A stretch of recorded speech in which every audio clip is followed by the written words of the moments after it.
Yo, the problem is in boxing, y'all believe everything. Rumors abound. Terence Bud Crawford versus Chris Eubank Jr.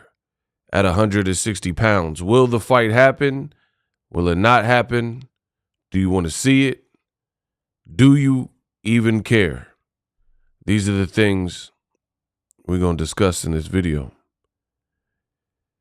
Rumors came out just today that Terence Bud Crawford, two-time, the only male to become 2X undisputed.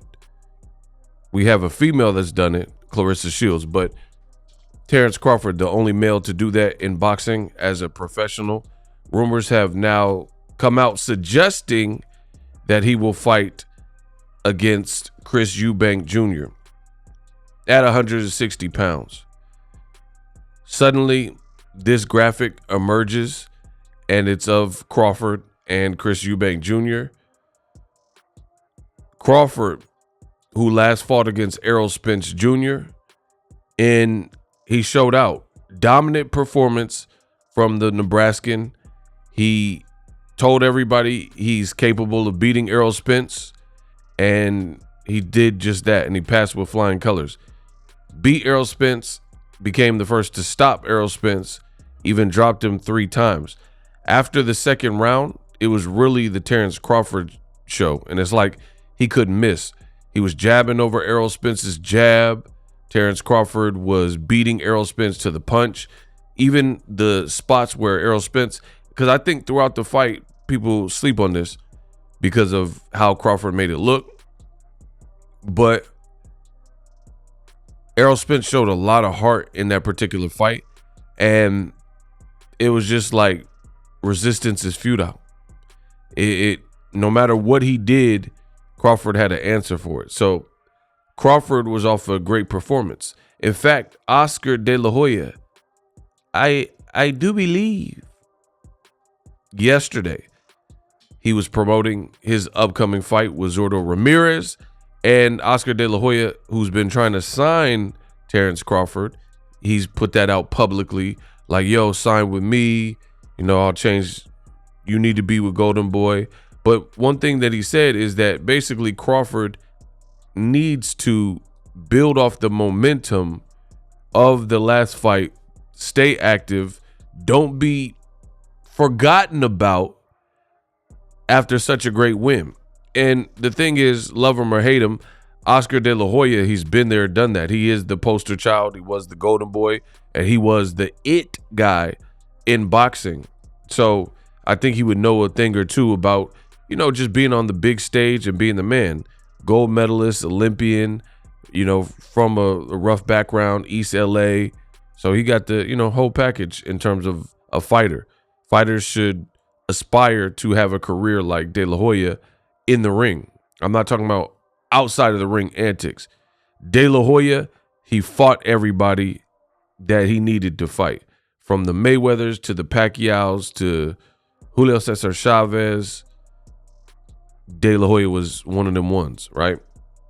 So I agreed when I heard this from De La Hoya that Crawford needs to build upon, his value in the stock that he's earned in defeating Errol Spence. Now, initially, we thought that Terence Crawford would be fighting against Errol Spence part 2, in a rematch. But many reports came out suggesting that it was fried to a fricassee, and the fight, the rematch, Spence Crawford, was not likely to happen. That it was more likely it wouldn't happen. Errol Spence came out and said he had cataract surgery. He also says cataracts obstructed his vision and caused vision problems where he couldn't see get out the way of the shots and see the punches coming, whatnot. Nonetheless, he lost, and it looks like the immediate rematch, the rematch clause has expired, and it's now FUBAR. So that's where we're at. As far as Crawford versus Eubank Jr., I'm not going to lie to you, kid. I don't really believe it. I've been in boxing so many years. I covered this sport, this beautiful sport, over 10 years. I'm the best to do it, the best in the business, and it's not even close. I don't really believe it. Like, for starters, you look at, let's say, you're looking at this flyer, right? Anthony Joshua is about to fight Ngannou. Mysteriously, this flyer just emerges out of thin air. There's no actual detail. All it says is 160, and it says Crawford Eubank Jr., and it shows them fighting. Now, I get it. I'm very tapped in. People send me stuff. I follow pretty much every prominent fighter, except Terence Crawford. He blocked me for some reason, but whatever. But I see what's going on, and I did see Chris Eubank posted this flyer, and it just said, shh, like it was the shush emoji. So he was saying, shh, like seemingly confirming it. Your boy Ego, still not convinced. This has no platform, no network, no date, no location. All it says is Crawford, Eubank, and I've seen so many, like right now, and it might even be the same. I'm not even being funny at all. No kizzy, no cap. There's posters, and it might even be the same graphic designer because the work looks similar with the, low saturation and highlights on the certain colors. And, your boy Ego, I do the Photoshop stuff, so I know what to look at, right? And I've seen there's many flyers that are hanging out for fights that aren't made, right? Fights like, for example, one that looks very similar where they have a fight poster is Devin Haney versus Adrian Broner. Devin Haney's fighting Ryan Garcia, and despite Bill Haney and Adrian Broner, I made a video about that, going back and forth, they're not fighting. And besides, that poster has been on the internet for a while. And it's sad. People are mad at Jake Paul for fighting Mike Tyson. Hey, it's me, Mike Tyson. Watch my fight with Trevor Burbank. You got to watch my fight with Peter McNeely. I'm going to eat him. I'm going to beat him, right? You got to eat MCs. For lunch, for breakfast. People are mad at Jake Paul, but I don't blame Jake Paul at all. He's getting the bag. He's getting his money. He's, seemingly taking boxing seriously. None of this is his fault. I blame boxing. I blame boxing media and boxing fans, because if we collectively were doing a better job of facilitating the right fights, then there wouldn't even be a window for Ngannou versus Joshua or Jake Paul versus Mike Tyson, fights that some people who are hardcore boxing fans don't necessarily like. Or even fights like this with Crawford and Eubank. Nobody asked for this. Like, I don't think it's, like, for me, show me. That's all I'm going to say. Show me, because I don't believe it. You know what I mean? Now, Crawford has talked about moving up to 160 pounds plus to fight Canelo Alvarez. Maybe, I guess, if this is true, if these rumors are true, maybe he feels if I make a statement and show I could do a good job and beat a guy like Chris Eubank, that'll attract Canelo. I still don't see that attracting Canelo. You know what I mean? Me personally. No one that I know asked for this. That's why you see people online, they're like, oh, the fight that nobody saw coming, and everybody's running with it, that Crawford is fighting Eubank.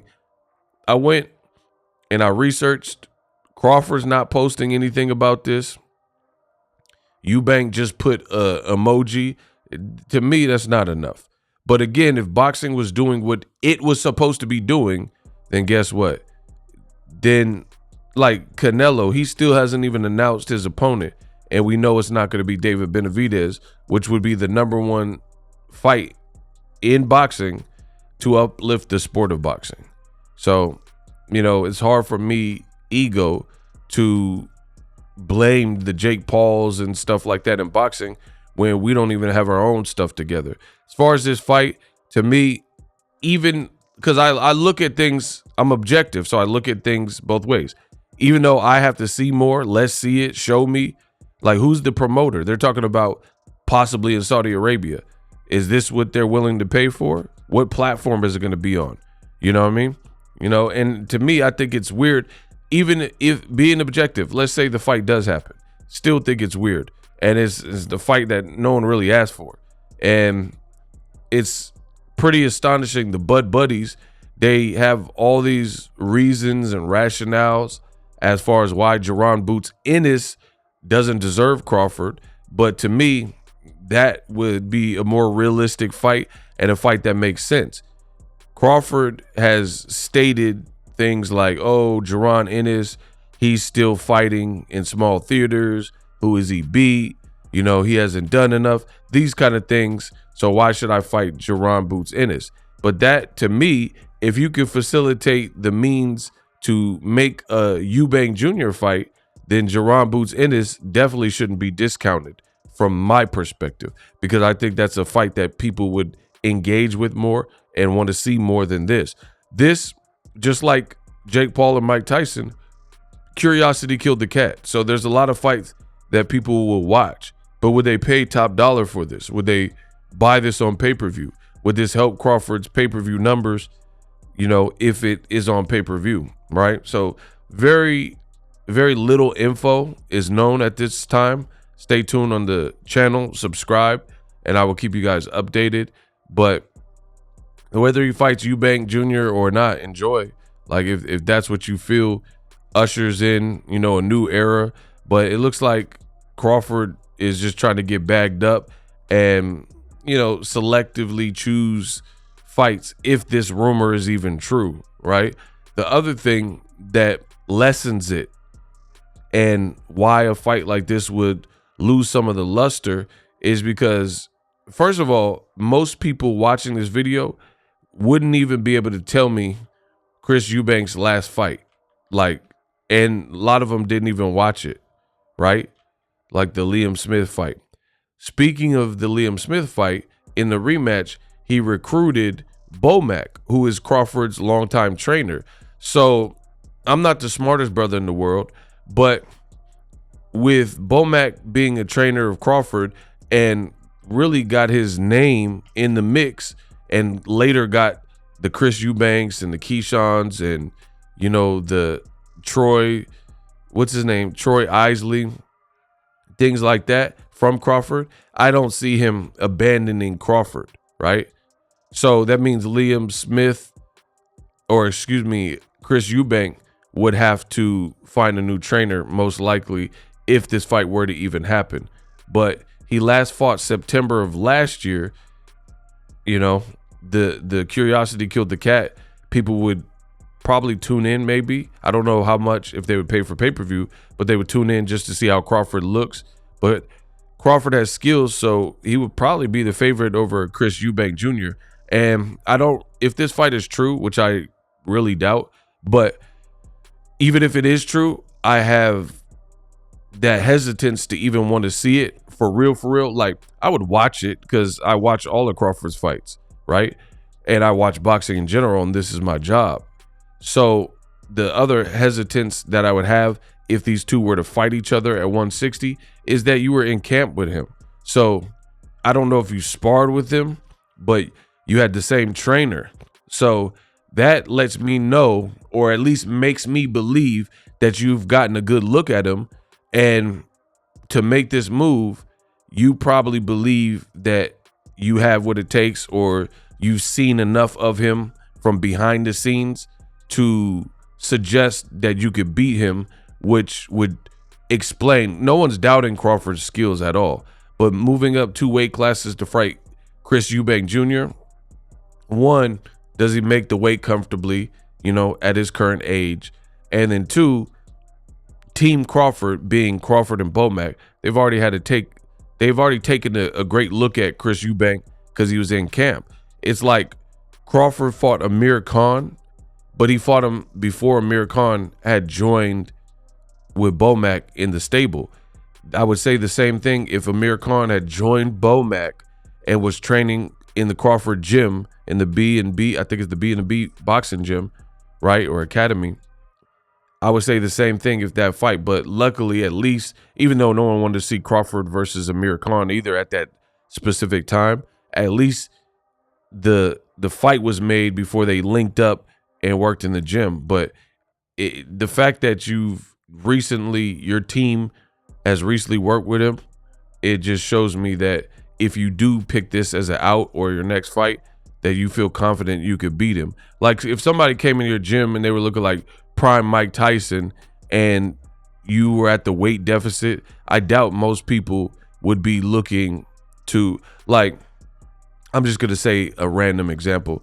Let's say a guy like El Rayo, good fighter, but El Rayo has got to see Diego Pacheco and David Benavidez in the gym and watch them spar and all this type of stuff. So I highly doubt that El Rayo would move from 135 and then, you know, jump up all this weight and be chomping at the bit to fight either Pacheco or Benavidez, knowing how good they are. Plus they have the weight advantage, if you guys get the drift. Either way, I'll keep you guys updated. This is just a rumor as of me recording the video.